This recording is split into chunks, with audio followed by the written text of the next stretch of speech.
Olá, amigos! Tudo bem com vocês? Aqui quem fala é o Rafael Simões, o seu host, e eu tô chegando para mais um episódio do SEO Happy Hour, que é o melhor e mais completo podcast sobre SEO do Brasil. E no episódio de hoje vamos apresentar as atualizações do Google Trends e do Google Search Console, e também comentar a histórica condenação do Google por monopólio nos Estados Unidos. Já nos temas principais, temos 7 aprendizados sobre SEO com base no processo contra o Google, a explicação definitiva do porquê o SEO nunca vai morrer e um guia rápido para você entender e melhorar as Core Web Vitals. Pessoal, compartilhe esse podcast com seus amigos e colegas da área e, além disso, se você puder se inscrever no nosso canal do YouTube, ajudaria muito. E lembrando que se você tem dúvidas sobre SEO ou quer contratar a SEO Happy Hour para uma consultoria, é só você mandar um e-mail para contato@seohappyhour.com ou se inscrever no formulário que está na descrição desse episódio.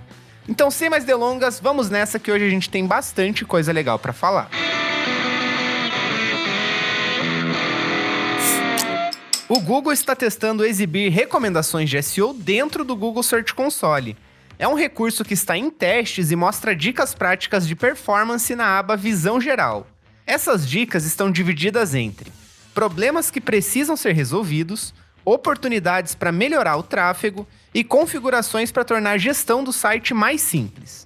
Tem várias dicas legais lá dentro, como revisão de dados estruturados, lembretes para adicionar sitemaps e avisos das páginas que estão bombando em acessos e impressões. Essas informações já estão no Search Console hoje, mas agora ficou mais fácil descobrir problemas e priorizar soluções. Essa atualização está em fase experimental e deve estar disponível para todos nos próximos meses. E o Google Trends também está de cara nova. O Google mudou totalmente o conteúdo da tela em alta que mostra os assuntos que estão bombando no momento. Agora o layout está mais bonito e tem várias novas formas de filtrar informações. Olha só algumas possibilidades que você já pode fazer no novo Trends. Você pode ver temas em alta em vários países, você pode comparar tendências em estados do Brasil, você pode ver os termos relacionados a cada trend, você pode acompanhar as tendências da semana, você pode descobrir quando um assunto começou a bombar, e você pode exportar esses dados em CSV, feed ou copiar em formato texto. Você também pode filtrar temas por assuntos ou volume de pesquisa. Muita novidade bacana para quem cria conteúdo baseado em temas em alta. Nem todas as novidades do Google são boas. A empresa foi condenada por monopólio nos Estados Unidos. O Departamento de Justiça processou a empresa por monopólio em pesquisa orgânica e paga na internet. Um juiz considerou a empresa culpada. Por enquanto, não tem impactos diretos para quem trabalha com SEO ou faz anúncios no Google Ads. A Big Tech ainda pode recorrer da decisão e o processo ainda não está na fase de definir e aplicar penas. Mas esse processo está sendo considerado histórico nos Estados Unidos. Tudo começou porque o Google foi acusado de violar as leis antitrust. Ela é uma legislação dos Estados Unidos que protege consumidores de monopólios e regula o livre mercado no país. Esse processo começou em 2020 e o julgamento terminou em agosto de 2024. Várias pessoas influentes testemunharam no caso, como o CEO e engenheiros do Google, representantes de outras Big Techs e de outros buscadores. Segundo a Justiça dos Estados Unidos, o modelo de negócios do Google impede o crescimento de outros buscadores como o Bing e o DuckDuckGo. Uma parte importante desse monopólio são contratos bilionários com outras empresas de tecnologia, como a Apple e a Samsung. O Google paga bilhões para ser o mecanismo padrão em vários celulares e navegadores. Isso faz com que eles tenham uma fatia de mercado muito maior do que qualquer outro buscador. Ainda não sabemos quais são as consequências, mas alguns juristas indicam que o Google pode ser obrigado a mudar o modelo de negócios ou alterar a estrutura de oferta de serviços. Esse julgamento foi considerado histórico porque é o primeiro de uma nova leva de processos do governo contra Big Techs. A última vez que uma empresa foi condenada por algo do tipo foi a Microsoft nos anos 2000.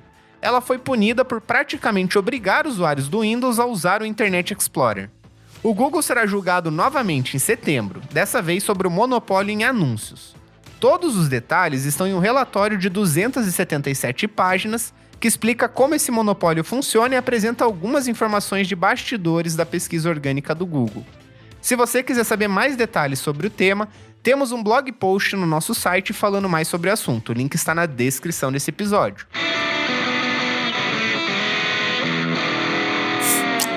Então, como eu comentei recentemente, o Google foi julgado culpado pelo caso de monopólio, e esse caso gerou um arquivo de mais de 200 páginas com insights do que foi falado lá dentro, na verdade com as falas, do juiz e das pessoas envolvidas no caso. E uma das partes mais legais desse relatório é que ele tem vários insights sobre SEO. O arquivo explica a base do monopólio do Google, como o buscador usa dados de usuários para alimentar seus algoritmos, o papel da inteligência artificial no buscador e muito mais. A especialista em SEO Marie Haynes fez uma thread no Twitter destrinchando essas 277 páginas. Vamos ver agora um resumo dos principais pontos. Os insights mais importantes são: 1. Por enquanto, ninguém consegue concorrer com o Google. 2. O comportamento dos visitantes impacta a classificação de páginas. 3. Cliques são um indicador de qualidade das páginas. 4. Os sites mais populares são os mais rastreados. 5. Além dos sistemas mais conhecidos, tem vários outros pouco documentados, como o QBST e o Navboost. 6. O Google investe pesado em inteligência artificial desde 2015. E 7. SEO e Google Ads estão sempre relacionados. Alguns desses pontos já eram conhecidos, mas agora temos novas informações sobre eles. O primeiro ponto é que ninguém pode concorrer com o Google por enquanto. Segundo o governo dos Estados Unidos, hoje nenhuma empresa é capaz de ameaçar o domínio de mercado do Google.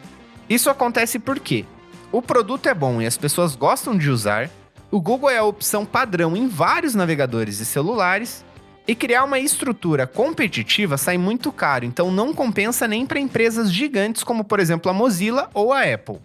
Esse domínio cria um ciclo que mantém o Google no topo. Quanto mais pessoas usam, mais dados são gerados e mais o Google entende as pessoas e melhor ficam seus produtos. Olha só alguns números que ilustram o cenário da pesquisa na internet. Montar uma estrutura similar ao do Google custaria cerca de 20 bilhões de dólares por ano. Só em 2020, o Google gastou quase 12 bilhões de dólares para operar o Google Ads e quase 8 bilhões e meio para manter a pesquisa orgânica. Isso é muito maior que o faturamento total do Bing com anúncios no ano, que foi 7 bilhões de dólares. Se a Apple fizesse um buscador próprio, perderia 12 bilhões de dólares em contratos com o Google, fora os custos de desenvolvimento e manutenção do sistema. O Bing tentou seu buscador padrão do iOS e ofereceu 100% dos lucros com anúncio para a Apple. Isso não deu certo porque, mesmo assim, era financeiramente pior do que manter o Google para a Apple. Qual é o aprendizado disso? Muita gente ficou chateada com as atualizações de conteúdo útil, com as AI Overviews e coisas do tipo. Infelizmente, não importa se a gente concorda com essas coisas ou não, porque por enquanto não tem para onde correr. Vamos ao segundo ponto. O comportamento dos visitantes impacta a classificação das páginas. O relatório explica como o Google usa bilhões de dados que coleta todos os dias. Funcionários do Google falaram que esses dados são, abre aspas, a mágica do Google, fecha aspas. Se as pessoas se engajam com o conteúdo, os sistemas entendem que ele é bom. Se as pessoas não se engajam, entendem que ele é ruim. Só para você ter uma ideia da quantidade de dado que estamos falando, 13 meses de dados do Google equivalem a 17 anos de dados no Bing. O aprendizado que fica é: o objetivo do SEO não é agradar o algoritmo, é agradar as pessoas. Além de chegar na primeira página, você precisa se manter lá criando páginas que as pessoas gostam de ler e acessar. O terceiro tópico é que cliques em páginas são muito importantes. Dados de cliques são coletados e usados de várias formas no Google. Para cada pesquisa feita no Google, eles sabem o seguinte: quais resultados as pessoas clicam, se a pessoa clica e volta rápido para a página de pesquisa do Google ou se ela fica no site, quanto tempo a pessoa fica com o mouse por cima de um resultado antes de clicar e como a pessoa rola a página. Esses dados alimentam algoritmos e ajudam o buscador a classificar as páginas. Ou seja, vamos imaginar o seguinte cenário. Você faz uma pesquisa no Google e clica no site da primeira posição. Quando você entra na página, você descobre que o site é horrível. Você fica só 3 segundos e clica no botão voltar para a tela de resultados do Google e aí vai procurar outro resultado, interagir com outro resultado.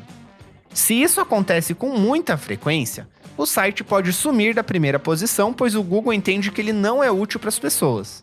O aprendizado que fica é: métricas de engajamento são muito importantes, como CTR, taxa de rejeição, sessões engajadas, tempo médio na página, entre outras.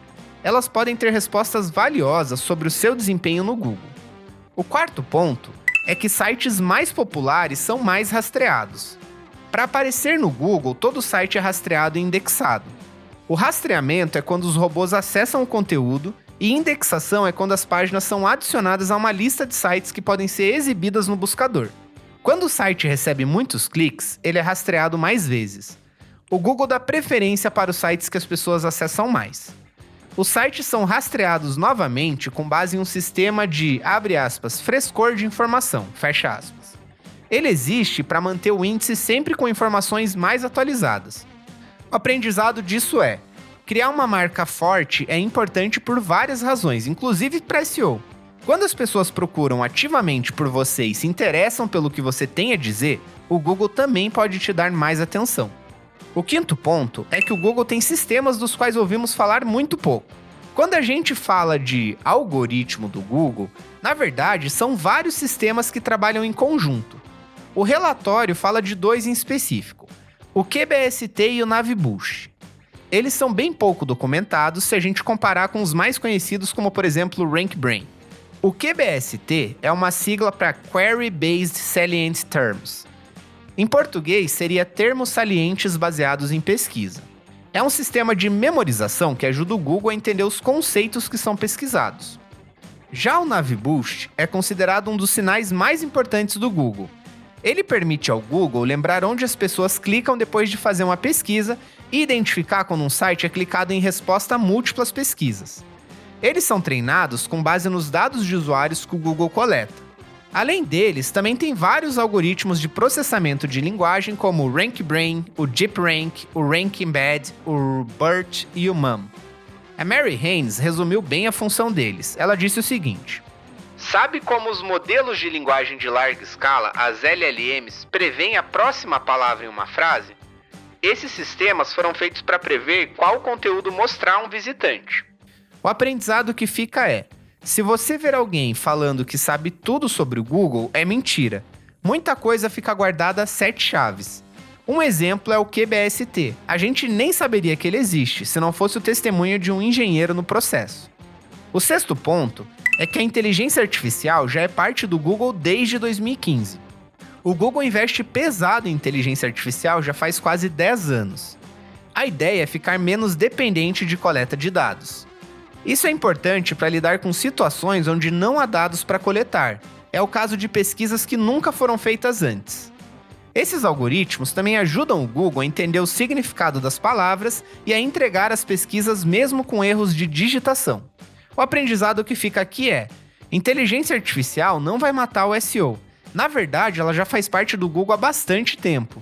Lembrar disso também ajuda a tomar decisões na hora de otimizar sites. Quando você lembra que o Google tem um algoritmo bilionário para entender semântica, não faz sentido ficar repetindo palavras-chave no texto. Ao invés disso, você pode usar sinônimos porque o robô entende. E o sétimo e último ponto é que SEO e Google Ads são duas faces da mesma moeda. A maior parte do faturamento do Google vem de anúncios. Cerca de 80% são aqueles anúncios de texto do Google Ads que aparecem em cima dos resultados orgânicos. Mas então, qual é a relevância do SEO para o Google? Funciona assim: bilhões de pessoas usam a pesquisa orgânica todos os dias. Além de oferecer vários dados úteis para o Google, também são bilhões de pessoas expostas a anúncios todos os dias. Isso torna o Google um lugar mais valioso para anunciantes do mundo todo. O processo argumenta que esse cenário permite que o Google controle o preço de forma injusta, já que ele é a única opção viável para anunciantes. Um exemplo que aparece no relatório é a correspondência ampla do Google Ads. Em 2012, o Google permitiu incluir erros de digitação como parte da categoria. Isso encareceu os anúncios, então 25% dos anunciantes deixaram de usar essa funcionalidade. A resposta do Google foi obrigar todo mundo a usar a partir de 2014. Quem anuncia é praticamente obrigado a aceitar esse tipo de situação. O aprendizado para quem trabalha com SEO é: SEO e mídia paga estão sempre conectados. A pesquisa orgânica traz usuários para o Google e a mídia paga traz faturamento. Pensar nisso ajuda a entender certas decisões do Google sobre conteúdo útil, políticas anti-spam, entre outras coisas. Antes de irmos para o próximo assunto do podcast, eu quero compartilhar a conclusão da Mary Haines sobre o caso. Ela considera o seguinte: o Google realmente parece fazer monopólio e estar aprendendo a lidar com a evolução da AI, e ainda assim é o melhor buscador que existe hoje. Deveria existir competição, sim, mas ninguém parece ser capaz de entregar um produto tão bom quanto o Google, ainda mais nesse momento em que SEO está mudando bastante.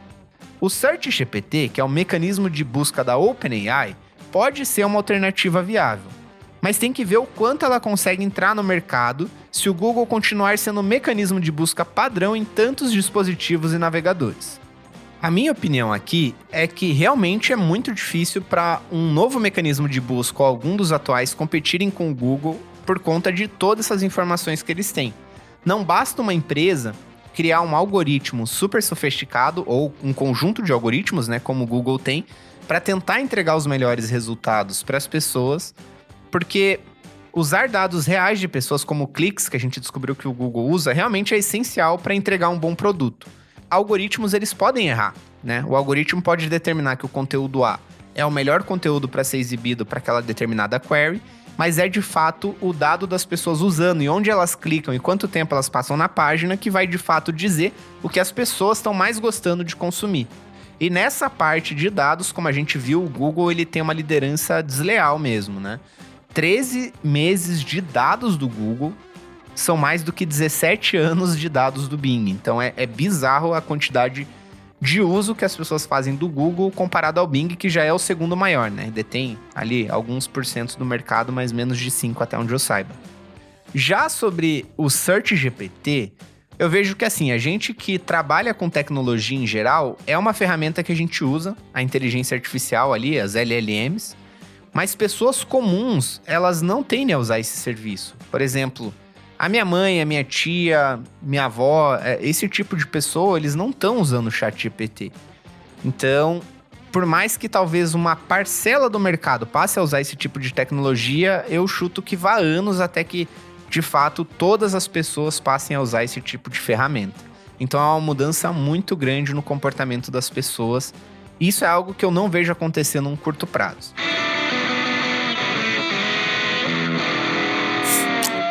Já decretaram a morte do SEO várias vezes, mas ele vai sempre seguir firme e forte. As duas últimas sentenças que você provavelmente já ouviu foram o TikTok e os chats de inteligência artificial como o ChatGPT. Mesmo diante de tudo isso, enquanto alguém precisar tirar alguma dúvida ou resolver algum problema, o SEO terá espaço.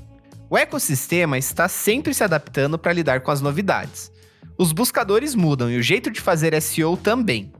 Ryan Jones escreveu um texto bem legal sobre isso, publicado no Search Engine Journal. Ele fala sobre as mudanças recentes e por que os mecanismos de busca continuam relevantes mesmo depois de décadas. Ele começa falando o óbvio: o SEO não morreu e nem vai morrer tão cedo. Sempre que alguém fala desse assunto, é porque surgiu uma nova forma de entregar informação às pessoas. Mas a verdade é que mesmo com as novidades, a quantidade de pesquisas na internet segue aumentando ano após ano. O SEO prospera porque ele não é feito de técnicas para tentar hackear a primeira posição do Google. Técnicas como link building ou spam até funcionam no curto prazo, mas não seguram nenhum negócio de pé. Na verdade, o SEO já passou até da fase de palavras-chave, que foi considerado por muito tempo o elemento básico de otimização para mecanismos de busca. Hoje, a gente precisa pensar em SEO além das palavras-chave que as pessoas pesquisam. O caminho é entender o porquê as pessoas pesquisam. Sempre que uma pessoa abre o Google, ou o ChatGPT, ou o TikTok, ela quer ajuda para concluir uma tarefa ou tirar uma dúvida. Ela não quer necessariamente entrar num site, só quer ajuda para superar um obstáculo. Antigamente, o melhor jeito de fazer isso era entrando em um site mesmo. Mas hoje, a inteligência artificial e o próprio Google já entregam respostas de forma imediata. Vamos ver um exemplo? Imagine que você quer saber qual a idade da Taylor Swift. O interesse da pessoa é saber a idade e pronto. Ela não quer clicar em um site, ela não quer aceitar uma notificação de cookie, ela não quer fechar um pop-up de propaganda, ela não quer se inscrever na tua newsletter, ela não quer um player de vídeo tocando sozinho, ela não quer ler uma introdução que não fala a idade da Taylor Swift, e só depois de fazer tudo isso saber quantos anos ela tem. Por isso, quando você pesquisa a idade de alguém no Google, o Google tende a já dar a resposta para você. Nesse exemplo, a Taylor Swift tem 34 anos. E não só isso, o Google ainda já mostra a idade do namorado dela e de artistas relacionados, como a Ariana Grande. E é justamente esse o pulo do gato. Se a sua visão de SEO é criar página cheia de informação óbvia para monetizar com anúncio, aí para você o SEO já morreu mesmo. A realidade de hoje é outra. Você precisa ajudar o seu público-alvo a resolver problemas da melhor forma possível. Hoje em dia, você precisa prestar atenção na intenção de busca e nos clientes ideais para o seu negócio. Os bons projetos de SEO focam no porquê de cada busca e cria soluções alinhadas com o objetivo de cada pessoa. O SEO também está bastante relacionado com a jornada de compra. Ela representa o caminho que as pessoas fazem até comprar um produto ou adquirir um serviço. Muita gente pensa nela como um funil, mas está mais para aqueles canudos malucos que ficam dando um monte de voltinhas. As pessoas pesquisam em várias plataformas, visitam sites, olham os resultados ricos do Google, conhecem empresas, filtram as ofertas e só depois de tudo isso elas compram. O SEO é uma forma de estar presente em cada etapa dessa jornada. Assim, a sua empresa é considerada uma opção de compra. E tem outro detalhe também. A parte técnica é bem importante para fazer o Google entender o site corretamente. Tem vários frameworks e plataformas prontas para criar sites, mas elas precisam de vários ajustes até ficarem realmente otimizadas. No fim, a mensagem que fica é: enquanto alguém estiver procurando algo na internet, o SEO será relevante e será importante investir em SEO. Não importa aqui se a pessoa está falando com a Alexa, se ela está perguntando para o ChatGPT ou tentando traduzir o menu de um restaurante. O SEO é a forma de estar lá, ajudando as pessoas a encontrar as melhores soluções. O foco não é a primeira página do Google, é ser considerado uma solução relevante para o seu público-alvo. Se você se identifica com essa filosofia, manda uma mensagem para mim. A SEO Happy Hour é especialista em fazer o seu público-alvo encontrar a sua empresa nos mecanismos de busca. Os links de contato estão aqui embaixo na descrição do episódio. Você provavelmente já ouviu falar das Core Web Vitals, mas você sabe mesmo como elas funcionam? Essas são métricas de experiência da página do Google. São indicadores para avaliar interatividade, estabilidade visual e o carregamento da página. O Google leva tudo isso em conta na hora de classificar páginas. Não adianta você ter um ótimo conteúdo e o seu site ser todo travado. Mas também não adianta ter um site mega rápido, mas que não interessa ao seu público-alvo. Shelby Black escreveu um guia prático bem legal para a newsletter What the Fuck is SEO. Vamos ver o que são as métricas, como melhorar e por que elas são relevantes dentro de uma estratégia de SEO. Mas começando pelo básico. O que são essas tais Core Web Vitals? Bom, elas são indicadores de performance implementadas pelo Google em 2020. A gente tem o Largest Contentful Paint, também chamado de LCP. A gente tem o Interaction to Next Paint, também chamado de INP. E a gente tem o Cumulative Layout Shift, também chamado de CLS. Antigamente tinha o tal do FID, que era o First Input Delay, mas ela foi substituída pela INP neste ano de 2024. Você pode ver as Core Web Vitals do seu site na aba Core Web Vitals do Google Search Console dentro do menu de experiência. Se tiver muitas páginas marcadas como ruins ou melhorias necessárias, o seu site provavelmente precisa de ajustes. O detalhe é que você não precisa se estressar demais com as Core Web Vitals. Elas precisam ser boas, mas não necessariamente perfeitas. John Mueller, que é porta-voz do Google, já recomendou não perder tempo demais tentando tirar a nota máxima em tudo. Também tem casos em que é impossível fazer isso. Por exemplo, portais de notícia têm elementos que deixam a página lenta, mas são importantes. É o caso de botões ou blocos de anúncios. Agora vamos entender melhor cada métrica das Core Web Vitals. O Largest Contentful Paint, ou LCP, avalia o tempo de carregamento. Ela mede o tempo por bloco principal de conteúdo da página carregar em relação ao início do carregamento da página. Esse bloco de conteúdo é a maior imagem ou texto visível na tela. O Google considera um LCP bom de 2,5 segundos ou menos. O que influencia nesse tempo são a forma como os elementos de imagem e bloco de texto estão configurados na página. Se as imagens e texto do site carregam rápido e antes de elementos secundários, está tudo certo. Agora, se vídeos, ads ou CTAs carregam antes ou o conteúdo demora para aparecer, você provavelmente tem que fazer ajustes. Já a segunda métrica é a Interaction to Next Page, ou INP. Ela analisa o tempo de resposta à ação, como clicar em um menu ou apertar um botão. Um bom INP é considerado um INP de 200 milissegundos ou menos. Essa métrica avalia cliques na página, toques no touchscreen e toques em teclados, inclusive os virtuais. O tempo de resposta ao passar o mouse por cima de um menu, dar um zoom ou rolar a página não é considerado.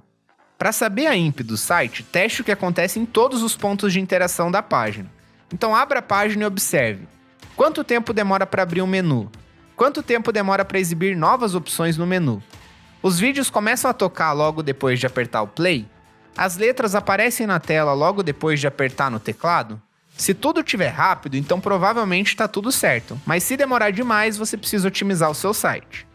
Já a última métrica é o Cumulative Layout Shift, ou CLS. Ele avalia a estabilidade visual da página e quantas vezes a página muda. Um CLS ruim é a causa daquela sensação chata de um botão ficar mudando de lugar na tela. O Google considera um bom CLS como 0.1 ou menos. O que influencia o CLS são animações e transições. É muito normal sites terem pontuações baixas por causa de CSS ou JavaScript não otimizados. Para saber se o CLS do seu site está bom, abra a página e veja como os elementos carregam. Se botões, imagens, blocos de conteúdo e outros elementos estiverem mudando de lugar, você provavelmente precisa otimizar essa métrica. O Google avalia as Core Web Vitals em 3 categorias: bom, precisa melhoria e ruim. O LCP bom é menos de 2,5 segundos. O precisa de melhorias é entre 2,5 segundos e 4 segundos. E tudo que está acima de 4 segundos é considerado ruim. Já o INP bom é abaixo de 200 milissegundos. Se ele precisa de melhorias, ele vai estar entre 200 e 500 milissegundos. E tudo acima de meio segundo é considerado ruim. Já o CLS bom é abaixo de 0,1 segundos. Se ele precisa de melhorias, ele está entre 0,1 e 0,25. E qualquer coisa acima de 0,25 é considerado ruim. Agora vamos às ferramentas para medir essas tal Core Web Vitals. Tem vários recursos úteis para você ver o desempenho de cada métrica. A primeira é o Google Search Console. Eles têm um relatório mostrando as páginas que precisam de melhorias, então comece por lá. O Google Lighthouse tem várias avaliações de performance, acessibilidade e SEO, incluindo as Core Web Vitals. Já o PageSpeed Insights também tem várias avaliações de performance, com gráfico para cada métrica do Core Web Vital. E por fim, a gente tem o Chrome UX Report, também chamado de Crux, que é uma base de dados que registra a experiência das pessoas que usam o Google Chrome. Essa é a fonte de dados do relatório da Web Vitals do Search Console. Se o seu site está lento em geral, ou se tem muitas páginas demorando para carregar, recomendo a você fazer uma auditoria. Normalmente, você precisa do apoio do especialista de SEO para identificar os problemas e priorizar as soluções, e de programadores para ajudar na implementação de mudanças. Se você precisa de ajuda nisso, entre em contato com a SEO Happy Hour. Temos vários especialistas em SEO técnico pronto para auditar o seu site sobre Core Web Vitals e te ajudar a melhorar essas métricas. O link de contato está na descrição desse episódio.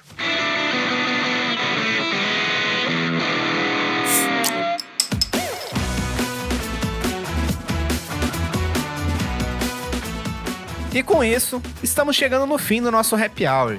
Eu espero que você tenha aprendido mais sobre como o Google funciona com esse caso de monopólio que ele está passando. Espero que esteja mais claro para você o que são essas Core Web Vitals. E também espero que você entenda que o SEO não morreu e dificilmente ele vai morrer. Na verdade, o que acontece é o SEO se reinventar. Porque por mais que daqui a alguns anos o Search GPT seja maior que o Google, ainda existe SEO técnico que você precisa fazer e de conteúdo para que esse tipo de ferramenta também considere o seu site como uma resposta. Eu quero agradecer você que ficou comigo até aqui. E lembrando que se você ainda não é inscrito no nosso canal, se inscreva tanto no YouTube quanto no Spotify e assine a nossa newsletter. A gente tem uma newsletter semanal que também te ajuda a ficar atualizado sobre o mercado de SEO. Se você tem críticas, dúvidas ou elogios, é só mandá-los para contato@seohappyhour.com que eu mesmo vou ver e te responder, beleza? No mais, espero que você tenha uma ótima semana. A gente se vê na semana que vem. Um grande abraço e valeu!